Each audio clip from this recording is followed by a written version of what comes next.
ఈరోజు ఐఎన్టీసీ మహాసభకు సంబంధించిన ఈ కార్యక్రమానికి అధ్యక్షత వహిస్తా ఉన్న ఐఎన్టీసీ నాయకులు, మినిమం వేజెస్ బోర్డుకు సంబంధించిన రాష్ట్ర చైర్మన్ పెద్దలు జనక్ ప్రసాద్ గారు, మన పార్లమెంట్ అభ్యర్థి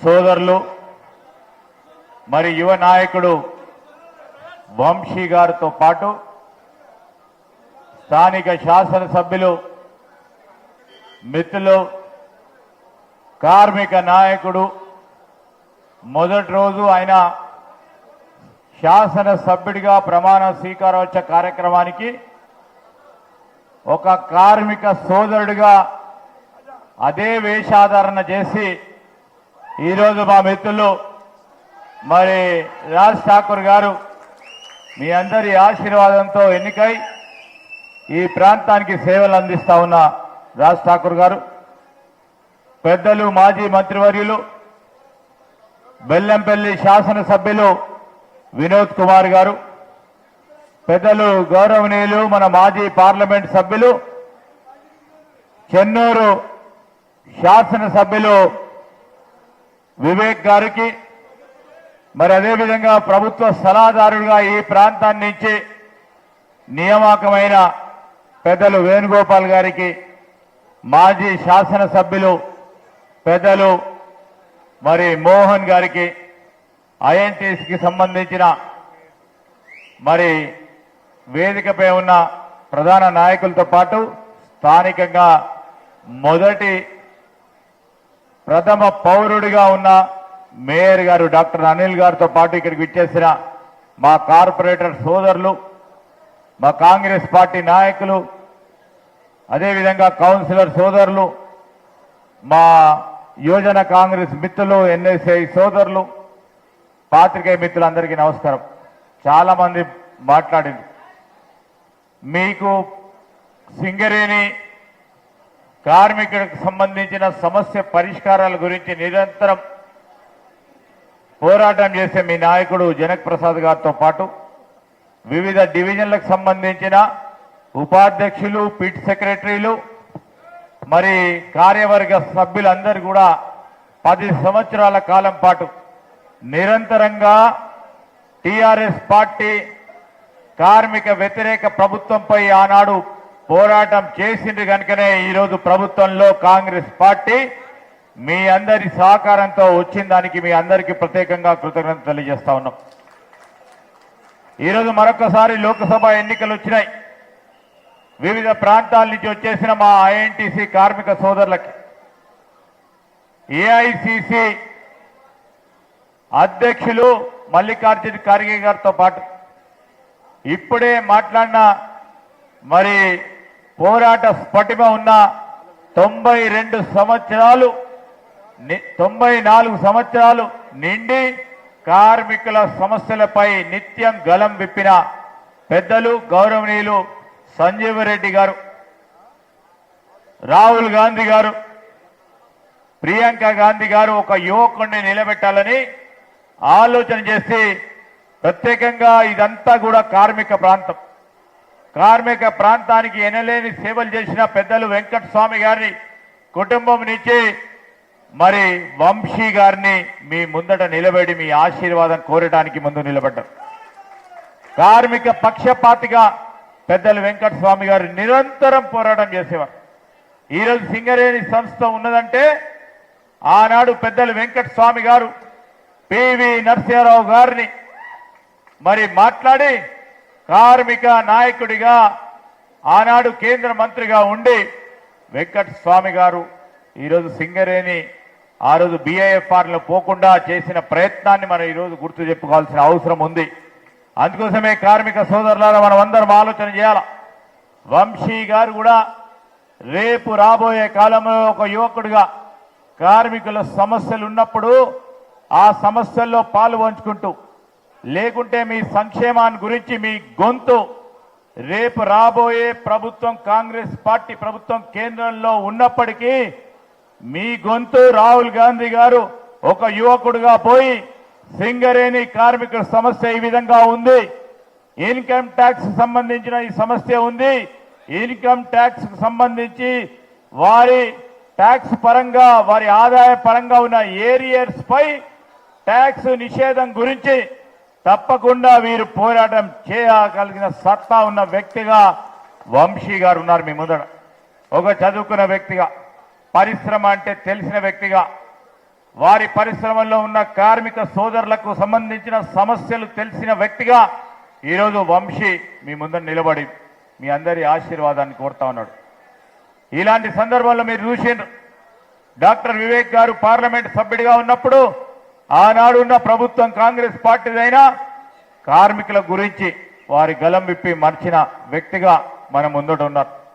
నేను మీ అందరినీ కోరేది ఒకటే, వంశీ గారిని ఎందుకు గెలిపియాలంటే ఈరోజు కార్మికుల పక్షపాతిగా ఉన్న వారి కుటుంబం, కార్మికులకు సంబంధించిన అంశం విషయంలో రాజీ లేకుండా ముందుకు నడిపిన వారి కుటుంబం నుంచి మరి ముందుకు నడుస్తా ఉన్న వైనంలో మీ అందరికీ కూడా ఆశీర్వదించే కోరడానికి నేను మా రాజ్ ఠాకూర్ శాసనసభ్యులుగా, అటు ప్రక్కన ఉన్న చెన్నూరు బెల్లంపల్లి శాసనసభ్యులుగా ఉన్న డాక్టర్ వివేక్ గారు, అదేవిధంగా వినోద్ గారు, ప్రేమ్ సాగర్ రావు గారు, విజయ రమణారావు గారు, ధర్మపురికి సంబంధించిన మన దళిత నాయకుడు ప్రభుత్వ విప్ లక్ష్మణ్ కుమార్ గారు, మీ అందరి తరఫున ఈరోజు జనక్ ప్రసాద్ గారు, వేణుగోపాల్ గారు మీ ముందట ఉండి మనం గెలిపించాల్సిన బాధ్యతతో ముందుకు పోవాలని కోరడానికి వచ్చినాం.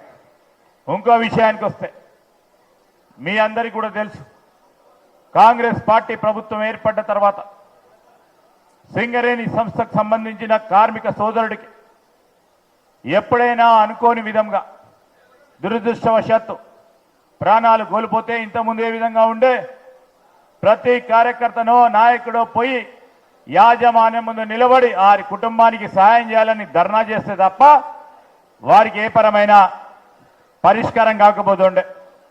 తెలంగాణ రాష్ట్రం వచ్చిన తర్వాత మొట్టమొదటి ప్రభుత్వం కాంగ్రెస్ పార్టీ ప్రభుత్వం ఫస్ట్ టైం వచ్చింది. మొదటగా కేంద్రీకరించి ఈరోజు సింగరేణి కార్మికుల సంక్షేమం ఏమిందని ఆలోచన చేసి ఈరోజు లైఫ్ ఇన్సూరెన్స్ ₹1,00,00,000 లైఫ్ ఇన్సూరెన్స్ ఇచ్చిన ఘనత కాంగ్రెస్ పార్టీ. ఈరోజు సింగరేణికి సంబంధించిన కార్మికులకు సంబంధించిన సంక్షేమాన్ని మనమందరం కూడా దృష్టిలో పెట్టుకోవాలని మనవి చేస్తా ఉన్నాం.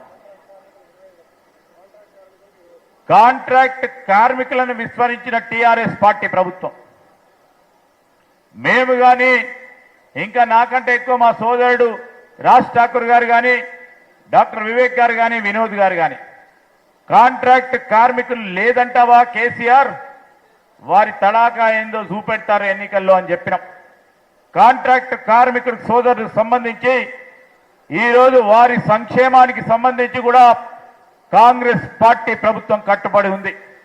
సింగరేణి కాలనీస్ లో పనిచేస్తా ఉన్న కాంట్రాక్ట్ కార్మిక సోదరుడికి సంబంధించి వారిని ఏ విధంగా మరి ముందుకు తీసుకెళ్లే వారి వేతనాలకు సంబంధించి కానీ, వారి సంక్షేమానికి సంబంధించి కానీ, మొన్న ఈ మధ్యలో మేమందరం శాసనసభ్యులము జనక్ ప్రసాద్తో కూర్చొని మాట్లాడుతూ ఉన్న తరుణంలో ఓ కమిటీని వేయించుకొని ఆ కమిటీ ద్వారా వచ్చిన సలహాలను తీసుకొని దాన్ని కార్యాచరణలో పెట్టాలని ఆలోచన చేస్తా ఉంది కాంగ్రెస్ పార్టీ ప్రభుత్వం, సింగరేణి సంస్థ. దయచేసి కాంట్రాక్ట్ కార్మిక సోదరులు యావత్తు సింగరేణి ప్రాంతంలో ఉన్న వారందరికీ ఈ సభ ద్వారా మేము కోరుతా ఉన్నాం. సింగరేణి కాంట్రాక్ట్ కార్మికుడికి న్యాయం కావాలంటే, మేము అనుకున్నది ముందుకు సాగాలంటే కాంట్రాక్ట్ కార్మికుడికి మాకు బలం చేకూర్చండి.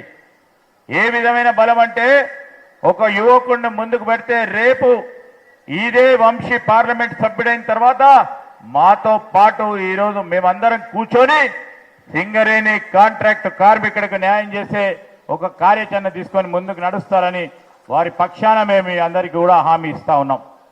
ఈ సందర్భంలో మొదటగా చెప్పాల్సి ఉండే, మొన్న మేము రాజ్ ఠాకూర్ గారు మొన్న సింగరేణి సంస్థకు సంబంధించిన ఉత్పాదక విషయంలో ఎప్పుడు లేని విధంగా రికార్డ్ స్థాయిలో ఈరోజు ప్రొడక్షన్ వచ్చింది. 70 మిలియన్ల ప్రొడక్షన్ వచ్చింది. దానికి ప్రధానంగా కారకులైన సింగరేణి కార్మికులందరికీ, అదేవిధంగా దాంట్లో పనిచేసే ప్రతి ఒక్కరికి, మేనేజ్మెంట్ వారికి కూడా ఈ సభాపక్షంగా వారికి శుభాకాంక్షలు తెలియజేస్తా ఉన్నాం, హృదయపూర్వకంగా కృతజ్ఞతలు తెలియజేస్తా ఉన్నాం. మీ సంక్షేమానికి సంబంధించి ఎక్కడ ఇబ్బంది రాకుండా ముందుకెళ్లే ప్రయత్నం చేస్తాం. ఈరోజు పెద్దలు సంజీవ్ రెడ్డి గారు చెప్పారు కొత్త బొగ్గు గనులను తెరవాలని. అదే మా ఆలోచనలో ఉంది. మేము యూనియన్కి సంబంధించి ఐఎన్టీస్కి సంబంధించిన మిత్రులతో మేనేజ్మెంట్ వారితోని ముఖ్యమంత్రి గారు కూడా చెప్పడం జరిగింది. వారందరితోని సంప్రదించి కొత్త బావులు తెరవడానికి ఎక్కడ ఆస్కారం ఉంటే 1, 2, 3, 4, 5 ఈరోజు ఎన్ని కొత్త బావులకి ఆస్కారం ఉంటుందో దాన్ని మొదలుపెట్టే ఒక కార్యాచరణ ఈ 5 సంవత్సరాల కాలంలో తీసుకుంటామని మనవి చేస్తా ఉన్నాం. మీ అందరు చూసిండు డిపెండెంట్ ఎంప్లాయ్మెంట్ విషయంలో అప్పుడున్న సింగరేణి కార్మికులకు ఏ విధంగా అన్యాయం జరిగిందో, అప్పుడున్న కార్మిక సంఘాలు ఏ విధంగా అన్యాయం చేసినాయో. నేను అందుకోసమే జనక్ ప్రసాద్ గారిని కోరిన, మేము కూడా ఖచ్చితంగా 7 శాసనసభ్యులు ఖచ్చితంగా కూడా చూస్తాం. కార్మికులకు సంబంధించి డిపెండెంట్ ఎంప్లాయ్మెంట్ విషయంలో ఎక్కడ కూడా అన్యాయం జరగకుండా, ఒక్క రూపాయి కూడా ఎవరికి కూడా మీరు ఇవ్వకుండా సరి అయిన విధానంలో న్యాయబద్ధంగా ఎవరికి డిపెండెంట్ ఎంప్లాయ్మెంట్ కావాలనో వారికి ఇచ్చే కార్యక్రమం చేసే దిశలో ప్రభుత్వం నడుస్తా ఉంది. కనుక నేను మా జనక్ ప్రసాద్ గారిని కోరుతా ఉన్నాను, వేదిక పైన మా రెడ్డి గారు, మా ధరంపురి గారు, మిత్రులు సత్యనారాయణ రెడ్డి, అహ్మద్ గారు అందరినీ కూడా కోరుతా ఉన్నా, నీతిగా ఆ డిపెండెంట్ ఎంప్లాయ్మెంట్ కి సంబంధించిన అంశం ముందుకు తీసుకెళ్లే ప్రయత్నం చేయాలని వారందరినీ కూడా కోరుతా ఉన్నా. ఈ సందర్భంలో నేను మీ అందరికీ కూడా కోరేది ఒకటే, మనం చేసే ప్రతి ప్రయత్నం కార్మికుడికి సంక్షేమం, కార్మిక కుటుంబానికి సంక్షేమం. ఈరోజు సింగరేణి కార్మికుడికి సొంత ఇల్లు కల మా అందరి బాధ్యత. మీ అందరికి చెప్తా ఉన్నా, 5 సంవత్సరాల కాలంలో సింగరేణి కార్మికుడికి సొంత ఇంటి కలని నెరవేర్చే కార్యాచరణలో ఇదే రామగుండంలో మొదలు పెడతాం. ఇదే రాష్ట్ర గారి నాయకత్వంలో ఈ ప్రాంతానికి సంబంధించి ఇక్కడే పెద్ద ఎత్తున తీసుకెళ్లే కార్యాచరణ తీసుకుంటాము. ఇది ఆయన జూన్ 6వ తారీఖు తర్వాత ఒక కార్యాచరణ తీసుకొని రాజ్ ఠాకూర్ గారి నేతృత్వంలో ఇక్కడే మొదటగా తీసుకునే కార్యక్రమం చేస్తాం. ల్యాండ్ ఐడెంటిఫై చేస్తారు, మేము సంస్థకు ముఖ్యమంత్రి గారికి తీసుకొని మళ్ళా తర్వాత మంచిర్యాల, తర్వాత చెన్నూరు, మా ప్రాంతానికి సంబంధించి ఒక్కటి తర్వాత ఒకటి తీసుకెళ్లే కార్యాచరణ తీసుకుంటాం. ఇంతకుముందు పెద్దలు వివేక్ గారు చెప్పారు, జీవో 76 ద్వారా ఎక్కడైతే క్రమబద్ధీకరణ కార్యాచరణ ఆగిపోయిందో దానికి సంబంధించి ఈరోజు సింగరేణి ప్రాంతాల్లో నివసిస్తా ఉన్న సింగరేణి కార్మికులకు సంబంధించిన మరి అనేక మంది వారికి వారి ఇంటుంటున్న ఇల్లు, భూమి సింగరేణిది కనుక దాన్ని క్రమబద్ధీకరణ చేసే ప్రయత్నంలో మొన్న ఈ మధ్యలో మీటింగ్ ఏర్పాటు చేసుకున్నప్పుడు వారు చెప్పినట్టు మరి శ్రీనివాస్ రెడ్డి గారు మన రెవెన్యూ మంత్రి గారితో, ముఖ్యమంత్రి గారితో సంప్రదించడం జరిగింది. అతి త్వరలో ఇక్కడ RG1, RG2, RG3 అటు శ్రీరాంపురో, మందమర్రో, కొత్తగూడెమో ఎక్కడ మరి సింగరేణి సంస్థకు సంబంధించిన భూముల్లో దాదాపు 20-30 సంవత్సరాలుగా ఉంటా ఉన్న కుటుంబ సభ్యులకి న్యాయం చేసే కార్యక్రమాన్ని మళ్ళా ఈ ఎలక్షన్ కోడ్ తర్వాత మొదలుపెట్టే కార్యాచరణ మళ్ళా ఇక్కడి నుంచే మొదలుపెట్టే ప్రయత్నం చేస్తామని మీ అందరికి కూడా మనవి చేస్తా ఉన్నా. ఈ సందర్భంలో మీ అందరికి మనవి చేసేది ఒకటే, కార్మికుడి సంక్షేమం ప్రభుత్వం, కాంగ్రెస్ పార్టీ ప్రభుత్వ లక్ష్యం. మినిమం వేజెస్ బోర్డుకు సంబంధించి జనక్ ప్రసాద్ గారు ఉన్నారు. ఈరోజు హేతుబద్ధంగా, న్యాయబద్ధంగా ఏ కార్మికుడు ఏ వ్యవస్థలో పనిచేసినా కనీస వేతనాలకు సంబంధించిన చైర్మన్ గా ఉన్నారు. వారు ముందుకు తీసుకెళ్లే ప్రయత్నంలో వారికి ఉన్న గొప్ప అనుభవంతో కార్మికుడి సంక్షేమం, అభివృద్ధి విషయంలో సంస్థను కాపాడుతూ, సంస్థ నడుస్తూనే సంక్షేమం నడుస్తుంది, సంస్థ నడుస్తూనే అభివృద్ధి జరుగుతుంది. సంస్థను కాపాడుతూ సంస్థను లాభంలో పెట్టి మన సంక్షేమం, మన అభివృద్ధి విషయంలో ముందుకు తీసుకెళ్లే కార్యాచరణ తీసుకుంటాం కాంగ్రెస్ పార్టీ పక్షాన. ఈరోజు మీ అందరినీ మనవి చేస్తా ఉన్నా. ఈ సందర్భంలో మీరు అందరినీ కూడా కోరేది ఒకటే, కార్మికులు, కార్మిక కుటుంబాలకు సంబంధించి మరి పారిశ్రామికవేత్త అయిన యువ సోదరుడు వంశీ గారు ఉన్నారు. చిన్నోడు కాదు, అట్లా చిన్నోడు కనబడతా ఉన్నాడు. దాదాపు 500 మందికి ఈరోజు వారు ఉపాధి కల్పిస్తా ఉన్నారు. ఒక మోటార్ సైకిల్ కంపెనీ పెట్టి ఈరోజు ఉత్పాదకు సంబంధించి మరి పూర్తి స్థాయిలో విజయవంతంగా ఆ పరిశ్రమను నడిపిస్తా ఉన్న వంశీ గారు, ఆయనకు కార్మికుల సమస్య తెలుసు. అదేవిధంగా ఇక్కడ సింగరేణి కార్మికులకు సంబంధించి వారి పిల్లలను బాగా చదివిస్తున్నారు. ఎంబీఏలు చదువుతున్నారు, ఇంజనీరింగ్ చదువుతున్నారు, ఎంసీఏలు చదువుతున్నారు, డిగ్రీలు చేస్తా ఉన్నారు. ఉపాధి లేదు. 10 సంవత్సరాల కాలం పాటు బీజేపీ ఒక పక్షాన చూసిండ్రు, ఎవరికి ఒక ఉద్యోగం సృష్టించలే. ఇటు టీఆర్ఎస్ ఎవరికి ఉద్యోగం ఇచ్చే ప్రయత్నం చేయలే.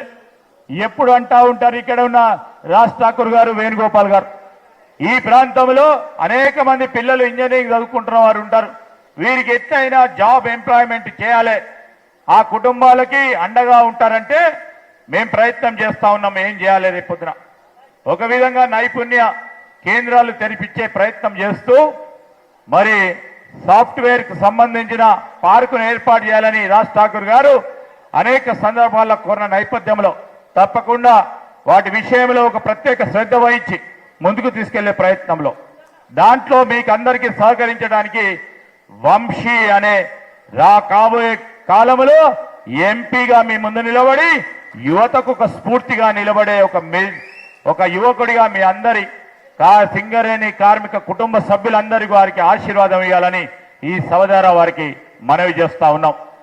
ఈరోజు నేను చెప్పేది ఒకటే, మరి కాంట్రాక్ట్ కార్మికులకు సంబంధించి వారు కూడా వారి లైఫ్ ఇన్సూరెన్స్ కు సంబంధించి 25 లక్షలు మరి ఇవ్వటానికి కాంగ్రెస్ పార్టీ ప్రభుత్వం రాగానే ఒక నిర్ణయం తీసుకుంది. ఆ క్రమంలోనే నేను ఈరోజు మీ అందరినీ కొడతా ఉన్నాను, సంక్షేమం అంటే ముందుకు పోవాలి. ఈరోజు బావిలో చనిపోతే 25 లక్షల రూపాయలు ఇచ్చారు, 50 లక్షలు ఇవ్వాలంటా ఉన్నారు. ఇది ₹1 కోటి చేసిండ్రు. ఇది కాంగ్రెస్ పార్టీ వచ్చిన తర్వాత ₹1 కోటి చేసిండ్రు, 50 లక్షలు కాదు. ఇప్పుడు తప్పకుండా కమిటీలో సభ్యుడిగా ఉన్న జనక్ ప్రసాద్ గారు తప్పకుండా వేజ్ బోర్డుకు సంబంధించిన అన్ని అంశాలు, ఎందుకంటే వేజ్ బోర్డు నిర్ణయాలు ప్రభుత్వం మా పరంగా మీరు చెప్పిన అంశాన్ని జనక్ ప్రసాద్ గారి ద్వారా అక్కడ తెలియజేసి మా వరకు ప్రయత్నం చేస్తాం. ఈరోజు నేను మీ అందరినీ కూడా కోరేది ఒకటే, సమయం ఎక్కువైపోయింది కనుక వచ్చే నెల 13వ తారీఖు నాడు పార్లమెంట్ ఎన్నికలు ఉన్నాయి. ఈ పార్లమెంట్ ఎన్నికల్లో ఏ విధంగానైతే అసెంబ్లీ ఎన్నికల్లో మీ నియోజకవర్గాల్లో ఒక సింగరేణి కార్మికుడు ప్రత్యేకంగా ఐఎన్టీసీ పక్షాన కాంగ్రెస్ పార్టీ అభ్యర్థిని గెలిపించాలని మీరు ఏ విధంగానైతే కృషి చేసిండ్రో, అనేక ఇబ్బందులు ఆ రోజు ఉన్నప్పటికీ పోయి బాయిల మీద ఉన్న కార్మిక సోదరులని వారి కుటుంబ సభ్యులని ఆ ప్రాంతాల్లో ఉంటున్న వారిని అడిగి కాంగ్రెస్ పార్టీకి ఓటేయాలని ఏ విధంగానైతే మీరు ఆర్నిశలు కృషి చేసిండ్రో అంతకంటే ఎక్కువగా పార్లమెంటు మనకు చాలా ముఖ్యమైంది. రేపు రాబోయే కాలంలో మరి రాహుల్ గాంధీ గారిని ప్రధానమంత్రి చేయాలి అంటే ఈరోజు మన ప్రాంతాన్ని నుంచి కాంగ్రెస్ పార్టీ పార్లమెంట్ అభ్యర్థి వంశీ గారు గెలిస్తే లెక్కకు తోడై రాహుల్ గాంధీ గారు ప్రధానమంత్రి అవుతారు. ఈ సందర్భంలో మీకు కోరేది ఒకటే, ఒక మంచి యువకుడిగా మీ అందరి ఆశీర్వాదం, రాజకీయ ఆరంగేట్రం చేస్తా ఉన్న చిరంజీవి వంశీ గారిని మీదైన శైలిలో ఒక కార్మిక నేతగా ఎదగటానికి, ఓ మంచి రీతిలో మీ సమస్యలు పరిష్కారం చేయడానికి ఒక యువకుడి